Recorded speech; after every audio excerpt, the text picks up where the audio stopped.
How do? Been a while. Long time no see. I think in the last videos I changed this Banjo's body for a better one. It's a slightly different shape. The old one was this shape with the sort of cut out to sit on your knee, but it went all saggy. I don't know if you can see, seriously saggy. So the tone really wasn't too good and the volume was right down.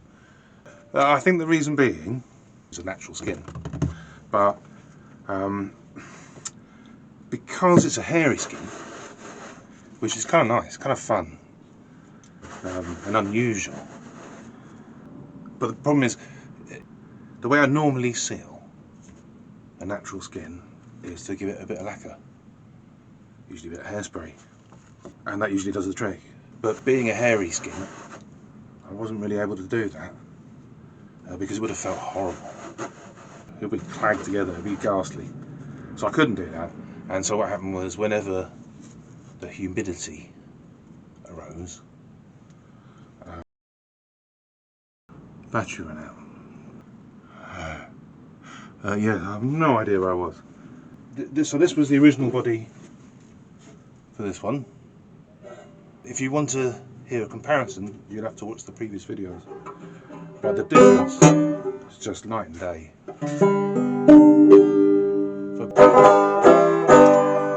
Much tauter, much better, much less susceptible to humidity. I made a nice tall bridge. It's got quite high action, but that's good for a banjo. It's quite nice really, you can get right in there. But for the guitar, which is what I'm moving on to now, this is the 6-string banjo that I made. And it's got this lovely dappled goat skin. I love the look of it. But it's a similar thing. You can see across the bridge there. The bridge is completely sunken in, and the sound is much reduced.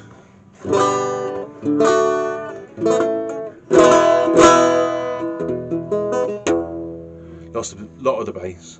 When I first did it and the skin was nice and tight, it was loud, as loud as an acoustic guitar, even though it's a tiny body really. It was loud, it was punchy, in the same way that this is loud. Bit directional, but loud. The other thing is, I've got a bit of a problem. Have you seen how I've done the tailpiece? I made the tailpiece out of the bit that I cut off, sawed off to get the head down to the right width. But it's come apart there. It's held by this dowel, and it's these 3 different bits of wood.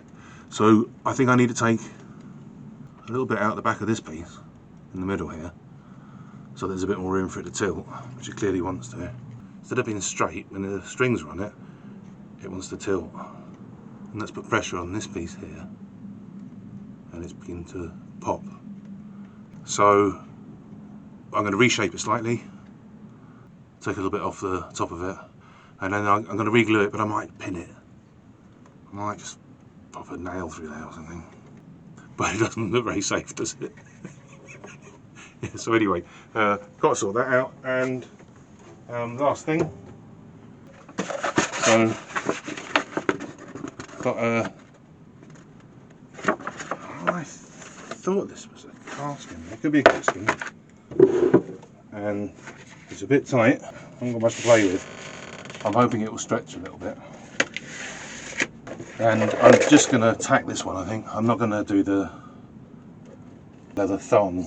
And I'm going to soak this with tea and coffee and whatever. It's very white at the moment, so that it's more stained like this one. I think it's a better look. It'll end up getting mucky anyway, won't it? My grubby hands, my dirty mitts. Yeah, so that's about it for now. I've got a get the old one off, get the thing apart, get the old one off, soak the skin in some tea and coffee so it's not so white, and find some tags. That would be really useful. Okay, so that's it for now.